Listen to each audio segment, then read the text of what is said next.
Alors nous sommes jeudi, on est 8 Tammuz et nous sommes arrivés d'Af Mem Dalet de Bava Kama, Mem Dalet, la ligne numéro 6.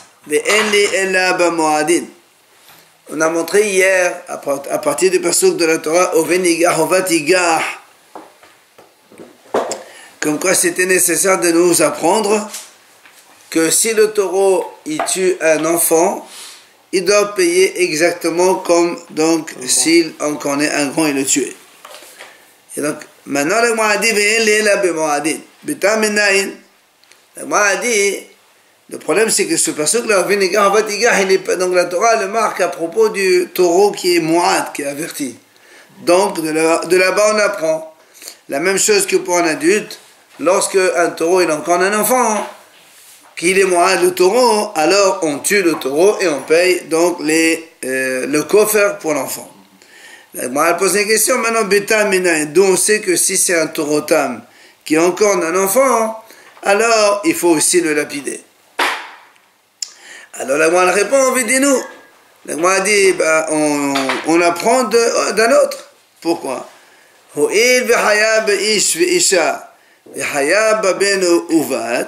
מה כשהיה באיש ואישה לא חילקת בו בין תם למועד, אף כשהיה בבן ובת לא תחלוק בין תם למועד.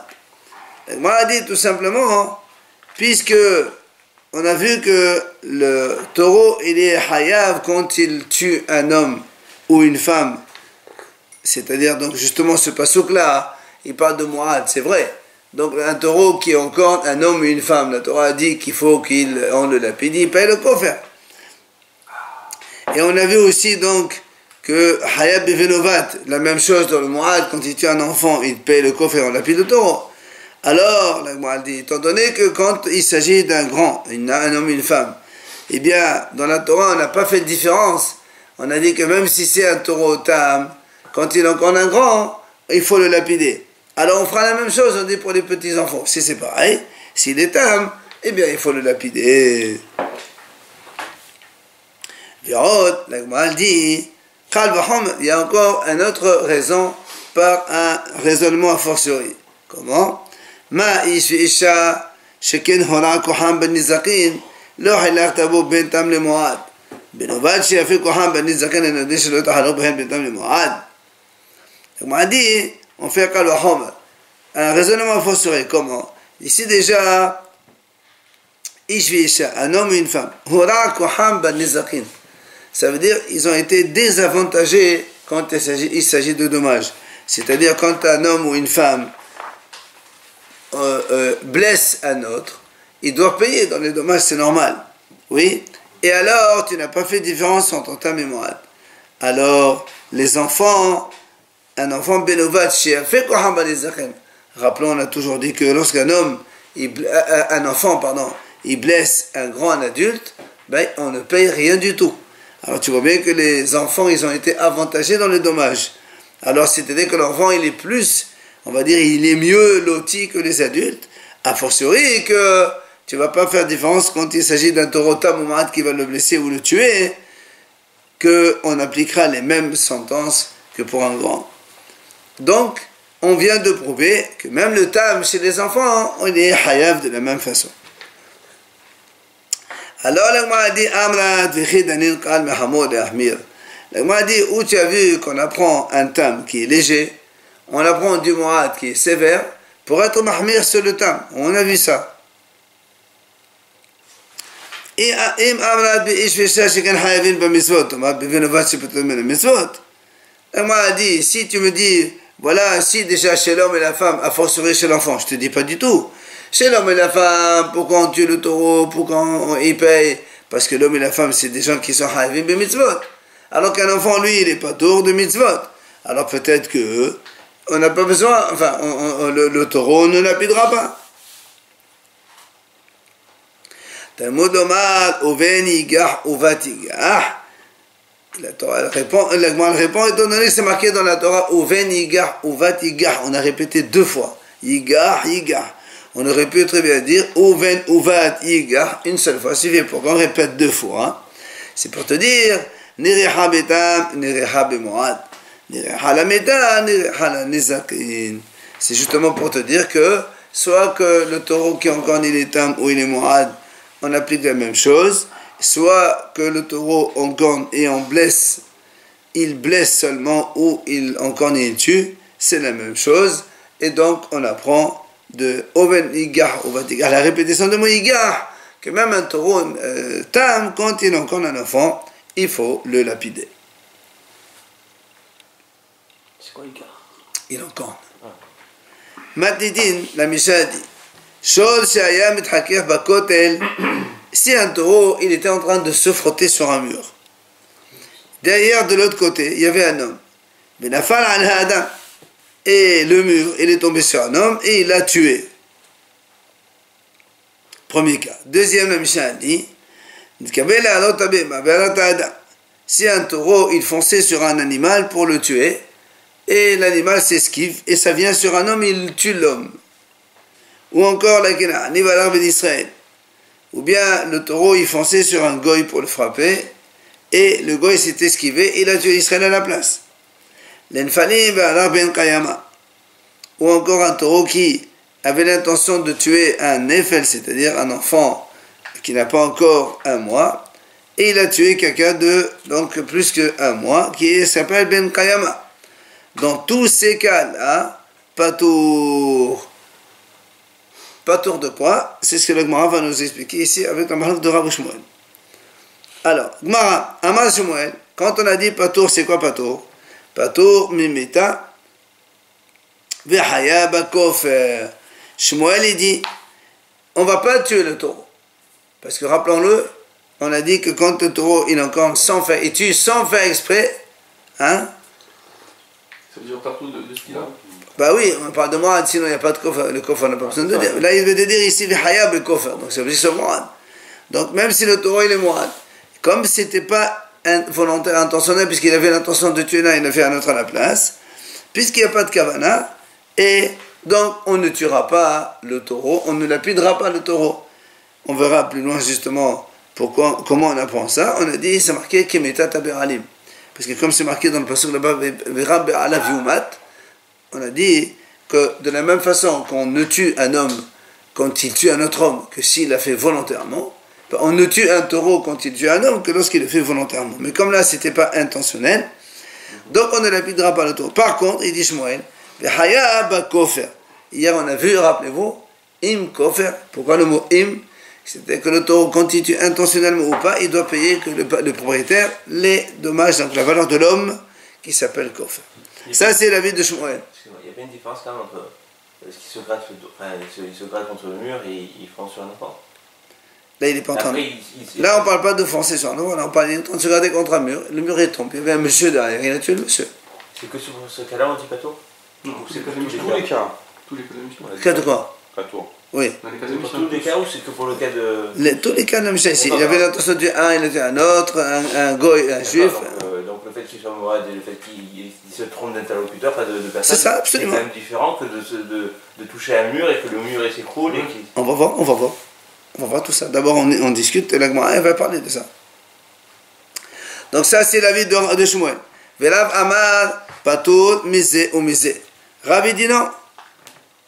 Rabbi a dit Patour, Mimita et Patour de Kofer. Il paye ni on lapide le taureau, ni on paye le Kofer, comme il a dit donc précédemment, que Rabbi dit si on lapide le taureau, il va payer l'argent. Si on lapide pas le taureau, il ne paye pas. Ça, c'est l'avis de Rav. Alors, c'est la Gemara pose une question. Viamai, pourquoi tu dis ça? Toi, Shmuel, tu as dit Hayab Kofer. Pourquoi Kofer? Hatamu. La Gemara dit, mais il est tam, il n'est pas Mourad. Quand un taureau il se gratte contre un mur, il le fait tomber. C'est pas. Alors il a dit non. Comme Rav il a dit, Mourad, l'épaule al bnei Adam babborot. Chanami Mourad et Hakar al bnei Adam biktalim. Il dit non, Rav il a dit, ça existe un cas où un taureau, il est Mourad, de se frotter contre un mur. Après, il le fait tomber sur un monsieur derrière. Comme on a vu d'ailleurs, Mourad et Paul Abnei Adam Bevot, il existe un cas où le taureau, il est Mourad, de tomber. Il voit des gens dans un trou, hop, il saute dessus. Là aussi, c'est pareil. Donc, c'est Mourad. Même le fait, disons, le taureau, il va prendre conscience qu'il y a un mur pour faire tomber sur le type. Absolument. La question, elle est, et Achi, Si tu me dis qu'il est Mu'ad, alors pourquoi pas ton mimita? D'accord. S'il est Mu'ad de faire ça, alors il faut le tuer. Indirect quand même. Oui, mais s'il est Mu'ad, maintenant tu me dis que c'est pas indirect. Si tu me dis il est Mu'ad, de se frotter contre un mur, de faire tomber le mur et de tuer quelqu'un. Il y a une différence entre le fait d'enfourner directement et le fait de faire tomber un mur sur une personne. Si on te dit qu'il est Mu'ad et Trakar Ben Adam Baktalim, il est Mu'ad de faire ça et de tuer les gens derrière, donc il n'est pas involontaire, il est intentionnel. Alors la Mu'ad dit non, tu ne peux pas comparer ça avec le taureau qui tombe sur les gens dans un trou. Pourquoi? Là-bas dans le trou, on dit là-bas en fait, il s'agit d'un cas où le taureau,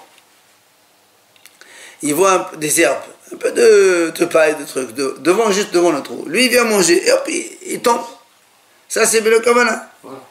Et là, mais ici, comment tu veux imaginer un cas pour qu'il ne soit pas, on ne le tue pas, pour qu'il soit justement involontaire? Alors il dit, ici aussi on peut imaginer. En fait, lui quand il se frottait contre le mur, c'est pas pour le faire tomber, c'est juste pour se faire plaisir. Les taureaux ils aiment un peu se frotter contre le mur. Et donc, ça s'appelle après Bele Kavana, c'est pour ça on ne le tue pas. Et pourquoi ils ont dit Mourad à un moment donné? Tout à l'heure on a dit qu'il était Mourad sur le mur. Justement, c'est pour ça que moi a dit, quand on a dit Mourad, on a dit Mo'ad dans un cas où il fait tomber pour tuer. Alors nous on dit ici les Mo'ad pour tomber, alors pourquoi tu ne tues pas le taureau? Alors il nous répond non, c'était Bele Kavana. Alors il dit d'où tu sais? Alors d'où tu sais que c'est en fait il n'avait pas l'intention de faire tomber, c'est juste pour qu'il voulait mettre Hakir par côté seulement. Ça veut dire qu'il n'a pas l'intention de le faire tomber sur un homme. Il dit, parce qu'on a vu que quand le mur il est tombé, le taureau il continue encore à se frotter contre le mur. Donc tu vois bien que son intention c'est de se frotter contre le mur, c'est pas pour le faire tomber chez quelqu'un. Alors le roi dit, et alors pourquoi tu dis pas que c'est un dommage indirect comme un caillou projeté après ça blesse et on a dit qu'il est hayab? Là aussi c'est pareil, lui il veut faire tomber le mur et après en même temps il va tuer quelqu'un, donc il faut le tuer. Pardon, au contraire, il faut pas payer le coffre. Toute la question elle est pourquoi il paye le coffre, puisqu'on parle qu'il n'est pas moi.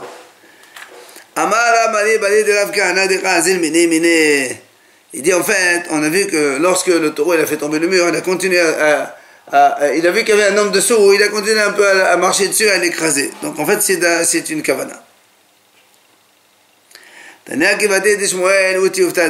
y a une braïta qui est comme Shmuel, puisque Shmuel a dit Pato Mimita, mais il paye le kofer. Et évidemment, comme il y a une braïta, elle est on l'objecte contre un Rav, puisque c'est Rav qui a dit qu'il n'y a même pas de kofer. La braïta dit comme ça Yesh Hayab Mimita ou Bakofer. Il y a des cas où le taureau, il faut le lapider et donc il faut qu'il paye le kofer. La moi va expliquer tous ces cas-là. Il y a des fois le taureau quand il en compte, il est hayab kofer de payer donc le dommage, mais lui on ne le tue pas, on ne lapide pas le taureau. Il y a le contraire. Le taureau on va le lapider, ou pato mais la kofer par contre il ne payera pas la valeur de l'homme. Enfin, il y a des cas où le taureau il tue, mais ni on le lapide et ni il ne va payer le kofer. Haketsat. Comment? Premier cas.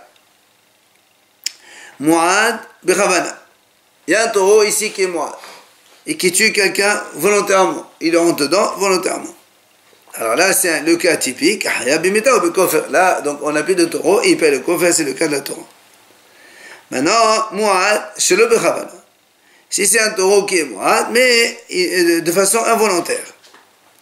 Hayab kofer, il doit payer le kofer parce qu'il est Mu'ad, mais comme il n'y a pas d'intention, pas de mimita, on ne le tue pas. Comment ça peut être Mourad des Belo Kavana? Tu dirais à chaque fois il voit un mur, il va dans le mur et involontairement, comment ça peut être? Ben voilà, c'est le cas de Shmuel justement. C'est-à-dire il se gratte, après Il se gratte dans ton mur, voilà, et après il le fait tomber. Il se gratte pour se gratter, pour se Bah, moquer. oui, il a l'habitude de se gratter contre un mur comme ça et de tomber sur un autre derrière.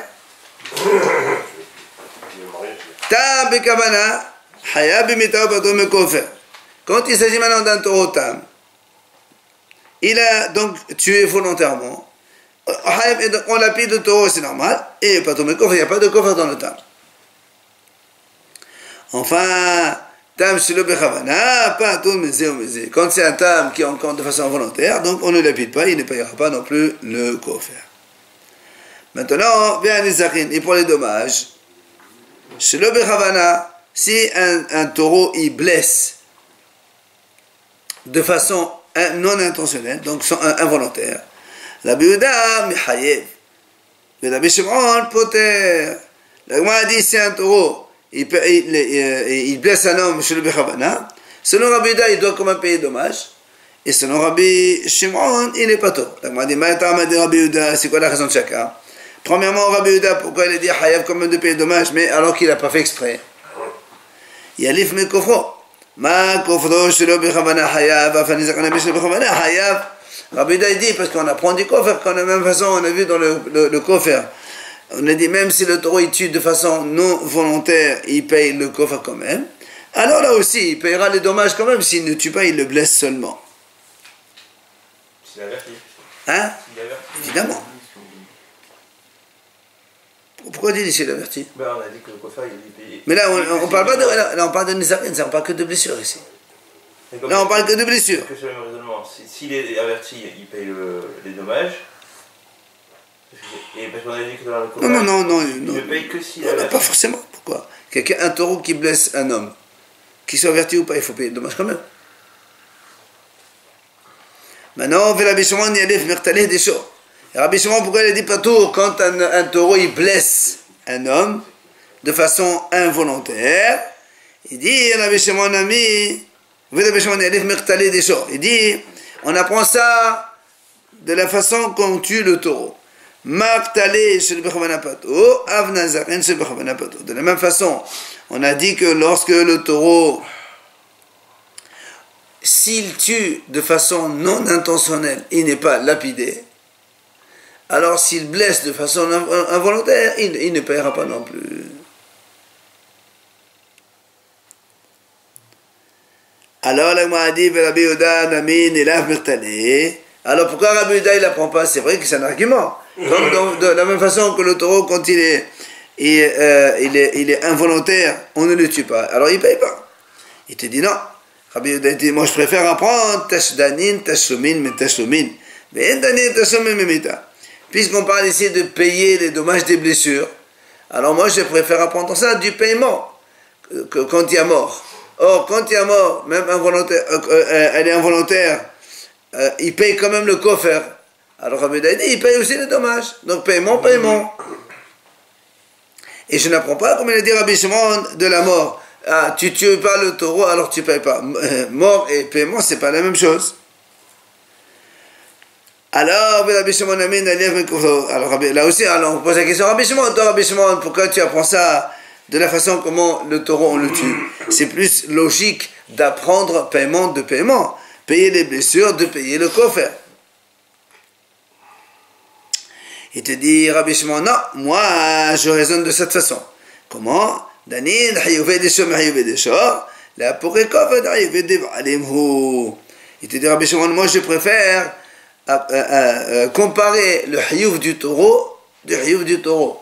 C'est-à-dire que, étant donné que quand il blesse, on paye du taureau lui-même, d'accord? Alors que le kofer c'est pas le taureau qui paye, c'est les béralim, le propriétaire qui paye. C'est-à-dire que quand le taureau il blesse, on paye les dommages causés par le taureau. Mais quand le taureau il tue, on a pris la dernière fois kofer, kapara. Le kofer c'est pour qui? C'est pour la kapara des béralim. Normalement il ne doit pas la payer, mais juste pour se faire pardonner sa faute. Mais là donc nous, c'est pour ça que dans les Nizarin, il n'y a pas de kapara de béralim. Alors il préfère apprendre ça de Hiyouvé du Shor. Après, on a dit dans la Mishnah, Netkaven, la Haror et Tabehema, Ve'alat Adam Patour. S'il a eu l'intention de tuer un animal, et à la place, il tue un homme, on a dit c'est Patour. Alors, la Gemara déduit, Netkaven, la Haror et Hayav. Mashma, d'après ce que tu dis toi dans la Mishnah, s'il avait l'intention de tuer un animal, et il a tué un homme à la place, c'est pas tout. Ça veut dire que s'il a tué un homme, il voulait tuer un homme, il a tué un autre, d'après la Mishnah, il est hayav. Un autre ou un homme? Un autre homme, oui. Un homme. Si la Mishnah elle parle que de l'animal, donc c'est hayav. Alors on m'a dit maintenant de la Rabbi Shimon. Dans ces cas, s'il devait tuer un animal, le taureau il voulait tuer un animal, il fonçait sur un animal. L'animal s'esquive, c'est venu sur un homme. La Mishnah a dit pas tout, on paye pas. Ou bien on paye pas le coffre selon Rabbi Rab, et selon Shmuel, pas tomber méta et hayav le coffre. Donc on ne tue pas le taureau selon Shmuel. Maintenant, donc, moi je déduis que si le taureau est foncé sur un homme, et l'homme s'est esquivé, et est venu sur un autre homme, donc il est hayav. Très bien. Alors comme on a dit, dans ces cas-là, la Mishnah n'est pas comme Rabbi Shimon. Pourquoi? Parce que Détania, Rabbi Shimon Omer, même si un taureau, il avait l'intention de tuer un homme, et l'autre il s'esquive, il tue un homme à la place, un autre homme à sa place, patour, il est patour quand même. Maïtama de Rabbi Shimon, il dit quelle est la raison de Rabbi Shimon? Comme on a dit tout à l'heure pour Rav, de Amakra, le pasuk il dit Hashod Yisrael, Veram Be'alav Yumad. La Torah dit comme ça, le taureau il sera lapidé, et entre parenthèses, les propriétaires seront tués en fait. On sait que c'est pas tué parce qu'il va payer seulement le coffre. Alors on m'a dit, comme on a mis la lapidation du taureau et la mort du propriétaire, qui mitat be'alim car mitat ashor. Ma be'alim ad mechabel. On m'a dit, étant donné qu'on a comparé la mort du taureau avec la mort de l'homme, un homme, quand est-ce qu'on le tue? C'est seulement quand il tue, sciemment et volontairement. Alors le taureau aussi c'est pareil, on ne le tue que quand il tue volontairement. Donc comme ici, dans ce cas-là, il ne tue pas volontairement, il voulait tuer celui-là, il a tué un autre à la place. Donc, selon Rabbi Shimon, il n'est pas tout. Alors, on m'a dit d'où on sait que un homme, quand il tue un autre sans kavana, dans ces cas-là, c'est pas tout. Rabbi Shimon, c'est marqué dans la Torah, c'est-à-dire un homme. Quand la Torah parle d'un homme qui tue un homme, elle dit Aravlo. Aravlo, c'est-à-dire il lui a tendu un piège et après il a tué. Donc il a prémédité son acte. C'est pour ça que dans ce cas-là, la Torah dit l'homme, il faut le tuer. Vachement, si c'est pas comme ça, hein, alors on ne tue pas l'homme. Si c'est trompé de dictée, on le tue. Hein? Si c'est trompé de dictée. Justement, c'est le Rabbi Shimon, non? Parce que, étant donné que la Torah, elle a dit, il a prémédité et il a tué quelqu'un, alors il faut le tuer. Vachement, si c'était pas prémédité. Il a prémédité, mais il s'est trompé de. C'est très bien, donc il a pas voulu tuer celui-là. Ouais. Donc on ne le tuera pas. C'est le Rabbi Shimon. Son intention, c'est quand même de tuer. Oui, mais pas celui-là. C'est Arablo, il tend un piège à quelqu'un. Alors c'est là où la Gemara pose une question vers la banane. Alors les Hachamim, eux qui ont dit que c'est quand même Hayav. Oui, Hachamim, dans la Mishnah, nous on a dit un taureau qui voulait tuer un animal, il tue un homme à la place, pas tout. Donc on a déduit que si un taureau, un taureau qui veut encore un homme, et au lieu d'encorner celui-là, il y a encore un autre à la place, il est Hayav. Alors qu'est-ce qu'ils font les Hachamim avec Arablo? Voilà, nous on a vu que Hayav. Donc nous on dit pourtant dans la Torah c'est marqué un homme il est Hayav que quand il a l'intention. L'intention de tuer un homme de toute façon. Voilà. Non, mais pas celui-là. Mais Arablo, celui-là. Il réfléchit à un animal. Arablo, il voulait. Non, mais là on parle de l'homme. Parce que nous on a pris le. Comment c'est qu'on dit pato pour l'animal, pato pour l'homme et Hayav pour l'animal? Quel est ton problème? Nous on a dit comme ça, puisque la Torah l'a dit, puisque la Mishnah l'a dit, s'il avait l'intention de tuer un animal, il a tué un homme à sa place, la Mishnah a dit que c'est pato. Alors moi je déduis que s'il voulait tuer un homme, il a tué un autre à sa place, il est Hayav. Alors que Rabbi Shimon dit non, même quand il a l'intention de tuer un homme, il a tué un autre à sa place, il n'est pas Hayav. Amré Debe Rabbi Yanai. Donc Hachamim, qu'est-ce qu'ils font avec Arablo? Amré Debe Rabbi Yanai. Prat, Hachamim, ils apprennent de ça le cas suivant. Prat, les odeurs even lego. Il dit, Hachamim, ils disent, quand la Torah dit il faut qu'il ait une préméditation. Ça exclut le cas où un homme, par exemple, il lance une pierre sur un groupe de gens, il y en a un qui meurt. Ça, il n'est pas tour, ça n'a haram. Parce que la Torah dit Arav. Alors la m'a dit, mais comment s'est passé le cas? Et les Madikat Shakinani Behadis al-Benehem, c'est pour les deux Bagrani. S'il y avait 9 goy et un juif, et il lance une pierre sur le tas, et un il meurt, même si c'est le juif, puisque la majorité c'est des goy, c'est normal qu'il n'est pas tour. Maintenant, si même si tu me dis il y a 5 juifs et 5 goy, il y a un juif qui meurt, dans tous les cas, on ne va pas tuer l'agresseur. Pourquoi? Ça fait un nefashot. Alors on est mérite. Alors on dit non, là, il y a 9 juifs et un goy. Et alors, tu vas me dire dans ces cas-là, puisqu'il y a 9 juifs et un goy, lui il lance une pierre dedans et ça tombe sur un juif. Donc la majorité des juifs, donc il faut le tuer. Je te dis non. Étant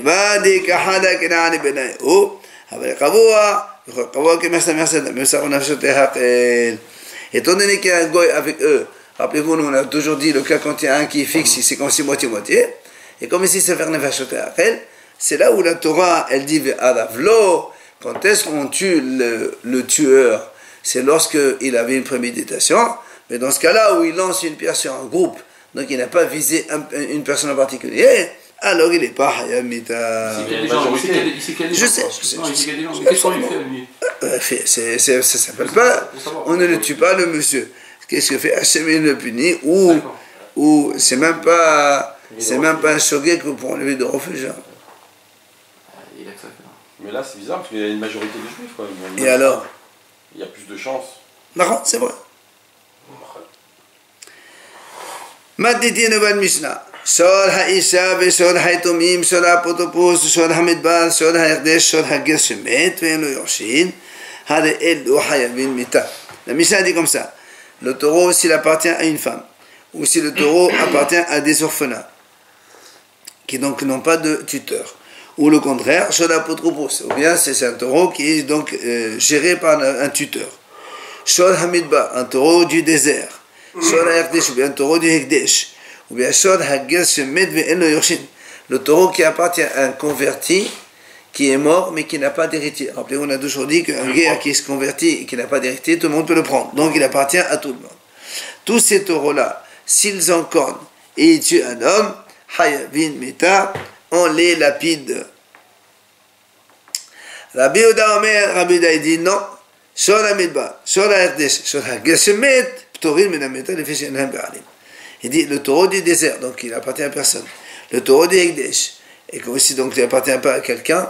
Et le taureau d'un converti qui est mort sans laisser d'héritier. Selon Rabbi Yehuda, si ces trois-là, l'un des trois, il tue un homme, on ne tuera pas le taureau.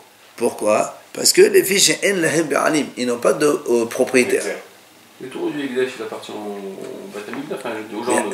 C'est pas un propriétaire. Oui, mais ça appartient à quelqu'un. À Hachem. C'est pas Be'alim, c'est pas un Be'alim ça. Marat Tanorabanan. Hachamim enseigne Shor Shiva. Il y a marqué dans la paracha, donc dans Mishpatim là-bas, où on parle du taureau qui est au corps de l'homme, on répète 7 fois le mot taureau. Pourquoi 7? Un, c'est pour le taureau lui. Les avis, les autres. Pour inclure Shor ha'isha, le taureau qui appartient à une femme, Shor ha'etomim, le taureau des orphelins, comme le Mishnah l'a dit, Shor ha'apotropos, le taureau du tuteur, Shor ha'midbar, le taureau du désert, Shor ha'erdesh, le taureau du hekdesh, et Shor ha'ger shemet ve'en lo yorshin, le taureau d'un converti qui est mort et sans héritier. Ces 6 taureaux, ils sont inclus par les 6 mots taureaux qu'il y a dans la Torah, qui sont en plus apparemment. Maintenant,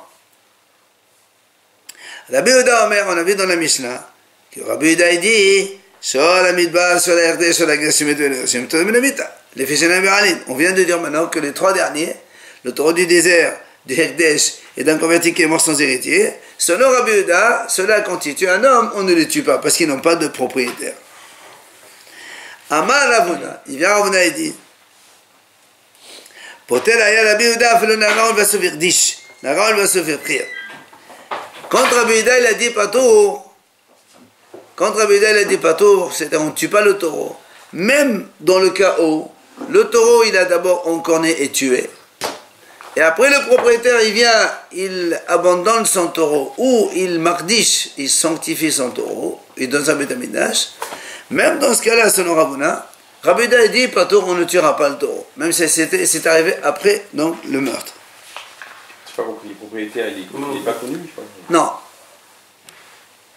Rabbi quand il a dit, le taureau du désert, le taureau du Gdesh, les convertis qui sont morts, ils ne sont pas Hayamita. Voilà. Eh bien, selon Ravuna, quand il a dit soit Hekdesh par exemple, Ravuna il dit que même lorsque ce taureau il n'était pas Kadosh, il a encore né, il a tué quelqu'un. Et maintenant le propriétaire, avant de l'amener au tribunal, il lui dit voilà, je l'offre au Beth Amikdash. Selon Rabbi Yehuda, on ne tuera pas le taureau. Facile. Oui. Alors la Gemara dit, mais d'où tu sais ça, Ravuna, d'où il a pris ça? La Gemara dit, Medekatan et Tarté. Parce que dans la Mishnah, on a donné deux cas similaires, les mêmes, exactement pareils. C'est quoi les deux cas? Le taureau du désert et le taureau d'un converti qui n'a pas d'héritier. C'est quoi le taureau du désert? C'est un taureau qui est dans la rue comme ça, dans la forêt, il n'appartient à personne, il est hefker. Alors il m'a dit, mais c'est quoi Shor Hagel Shemet Maïneu? Un taureau d'un converti qui est mort sans héritier, c'est quoi? C'est un taureau qui est aussi hefker, puisqu'on a dit un converti quand il meurt et qu'il n'a pas d'héritier, tout le monde peut prendre ses biens. Donc ses biens ils sont hefker. Alors pourquoi la Mishnah elle répète les deux cas pareils? Le taureau du désert c'est un taureau hefker, le taureau d'un converti qui est mort sans héritier c'est aussi hefker. Alors pourquoi on répète deux fois? Pourquoi tu répètes deux fois? Et là, déjà on va se dire. Voilà, pourquoi on répète? C'est pour te dire que aussi bien que le Herdish, le monsieur qui a sanctifié le taureau, il a fait avant qu'il y ait encornement ou après qu'il y ait encornement, dans tous les cas, il n'est pas tout. Et là, moi, dit, effectivement. C'est-à-dire avant l'engorgement et après l'engorgement. Si quelqu'un il a été mardé son taureau avant qu'il encorne, après le taureau il est parti encorné, il a été pas tombé mita. Et maintenant, même si d'abord il a encorné, il n'était pas kadosh. Et après. Donc, voilà, il te dit là aussi c'est pas tout. Pareil, si c'est un type par exemple, il meurt, il encorne le converti. Non, on n'encorne pas un converti. Non. C'est le taureau d'un converti qui est mort sans héritier. Il encorne quelqu'un et le converti il meurt. C'est ça. Qu'est-ce qu'on fait au taureau? C'est la même chose. De toute façon, même si oui, c'est ce qu'on est en train de dire. Même dans ce cas-là, c'est pas tout parce que Rabbi Yehuda, il a dit la répétition, ça inclut le cas où ça s'est fait, où le propriétaire, il m'affrir l'auto après encornement. Tania Nami Achi, la Braïta a dit, il y a donc, elle soutient ce qu'on vient de dire. Yetel Alken Amar Rabbi Yehuda. Plus que cela, il a dit Rabbi Yehuda que même si le taureau il a encorné, il a tué, et après le propriétaire il a sanctifié. Ou encore ou bien le taureau il a encorné et à la fin le propriétaire il a abandonné. Alors pas tout, dans ces cas-là, on ne va pas tuer le taureau. Ce n'est mal, pourquoi? C'est parce que la Torah dit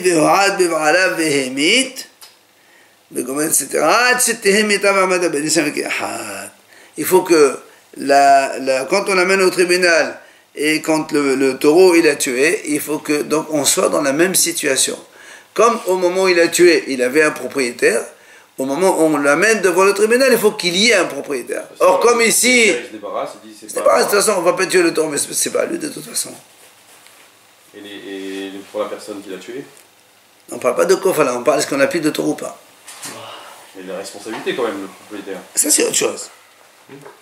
Alors la m'a dit comment? Tu me dis il faut que quand il y ait eu le meurtre donc du monsieur et quand on l'a amené devant le tribunal, il faut toujours qu'il y ait des propriétaires. Et quoi? Et d'après toi, c'est-à-dire la durée du procès, même s'il n'y a pas de propriétaire, on s'en fout.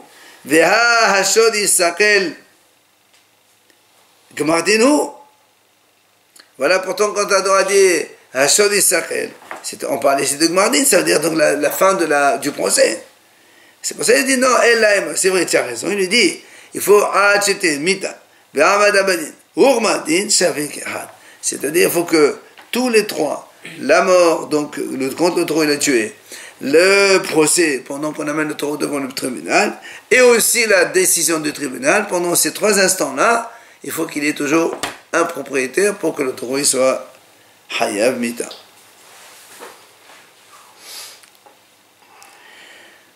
Matiti nouvelle Mishnah. Shod shehu yosel lisaqel. Voilà le cas donc d'un taureau qui a été donc, enfin il a tué un homme, il est tam ou moat, ça n'a pas d'importance. Et voilà que le tribunal a décidé qu'il faut le lapider et on prend le taureau, on l'amène, on est en route pour aller le lapider. Virdisho bi'alab. Il vient le propriétaire et dit Hekdesh, ce taureau il est Hekdesh. Et le Mourdash, ça compte pas. Shehato. Ah, après coup, il dit l'Ekdesh. Ouais. Bessad ou Assour. Si maintenant, quand le tribunal a rendu la décision, le temps qu'on aille chercher le taureau pour l'amener pour le lapider, le monsieur, il a égorgé, il a apporté un rabbin, il n'a pas dit, il n'a rien dit, il fait moi la shita. Alors, on a dit, la viande, elle est assour de manger. On ne peut pas manger ça. Maintenant, c'est le Nirmadino. Si maintenant on est à l'étape avant la décision du tribunal, on est en cours de procédure. Le tribunal n'a pas encore rendu sa décision. Si le propriétaire dit voilà, j'offre mon taureau Hekdesh, le Hekdesh il est valable. Parce que c'est un taureau quand même qui lui appartient pour l'instant. C'est un peu le même cas qu'on a vu juste avant en fait. Juste avant on a dit non. Avant, il a dit il a une décision, elle a été rendue et après. Avant cette Mishnah, quand il a encore né, après lui il dit je le. Oui, mais là-bas. Je le mets avec Hekdesh. Mais là-bas on n'a pas parlé à quel moment. Alors là ici il te fait la différence justement. Si maintenant il a fait la shita de ce taureau avant que le tribunal rende sa décision comme quoi il faut le lapider, donc on n'est pas encore dans la décision. Il est parti, il a apporté un rabbin, il a fait la shita du taureau, la viande on peut la manger. Mesaro, une autre idée de la Mishnah, Mesaro les shomer hinam ou les shoel les nusisachad de la socher, nechnesu tahat habe'alim. Si un monsieur, il a confié son taureau à garder, soit un shomer hinam, gardien gratuit, soit un shoel, un emprunteur, soit un nusisachad, gardien salarié, soit socher, un loueur, nechnesu tahat habe'alim. Eux, ils se substituent au propriétaire. Évidemment. Je te donne un taureau à garder, je te confie un taureau, quel que soit le mode de garde que tu as. C'est pas pareil, c'est gratuit. Mais c'est la même chose. Donc, qu'il est gratuit ou pas gratuit, c'est pareil, c'est toi qui acceptes de garder ou pas gratuit. Oui, si, responsable. Alors voilà, moi, si le taureau il est tam, il est encore chez toi, c'est lui le chômeur qui va payer Haseneza. Évidemment. Je te confie un taureau, c'est pas pour le laisser libre et le laisser partir. Ici, les mois. Non, c'est tous les mêmes. Un shomer hinam ou un shomer sarah, s'il accepte de te garder gratuitement ou avec salaire, ça dépend de la personne. Ou c'est un ami à toi intime, il t'accepte de te garder gentiment comme ça sans rien payer. Ou monsieur, c'est le travail, tu payes. Est-ce qu'il sait qu'il est moine? On parle qu'on le sait. On a déjà vu le cas où il lui a donné, dans un cas de tam, alors qu'il savait que c'était Mourad, on fait moitié-moitié. On a vu ça déjà dans l'émission précédente. Là, on parle dans le cas simple. Il lui a donné un gardien, un des 4 gardiens. Il sait de quel état il s'agit. Alors, donc, évidemment, le gardien se substitue au propriétaire. C'est lui qui va payer les éventuels dommages causés par le taureau. Gemara. Tano Rabbanan, Hachamim enseigne Shol Shehemit. Si un taureau il a tué un homme, Aad chez le normal dit non. Donc si on est encore avant la décision du tribunal, Mecharo Macho. Ma'okdisho Murdash, Shehato Besado Muta. Et Haïzero Shomel Levet Ba'ala ou Muhzab. Alors, la Gemara dit comme ça. Si on a un taureau qui a tué,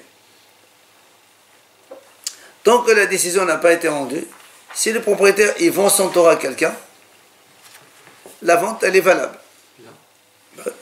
Et celui qui le récupère. Pardon? Celui qui le récupère, qu'est-ce qu'il fait une fois que la décision est rendue?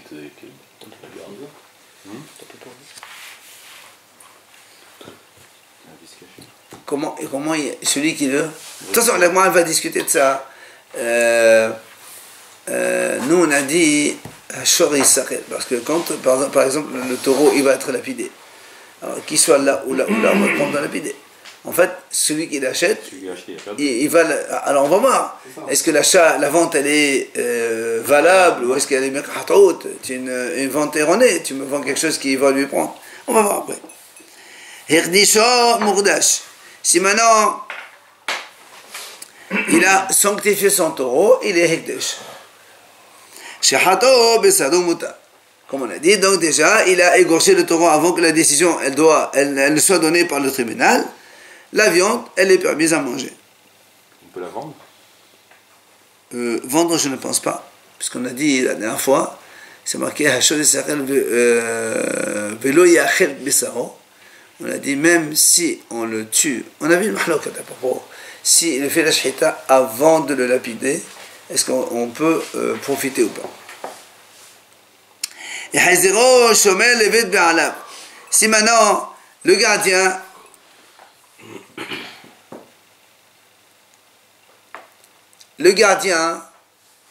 il a rendu, chez le gardien, le taureau, il a tué quelqu'un quand il était chez le gardien.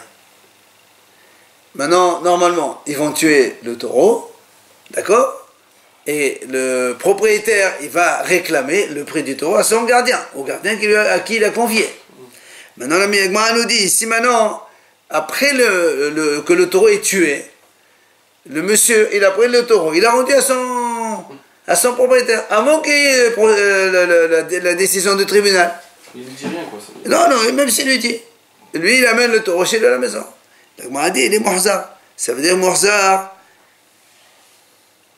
Ça veut dire que si après, 2 jours plus tard, il vient le tribunal et dit, monsieur, voilà, ce taureau, il faut le lapider.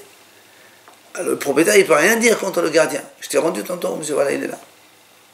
Et il n'est pas bête d'accepter le propriétaire.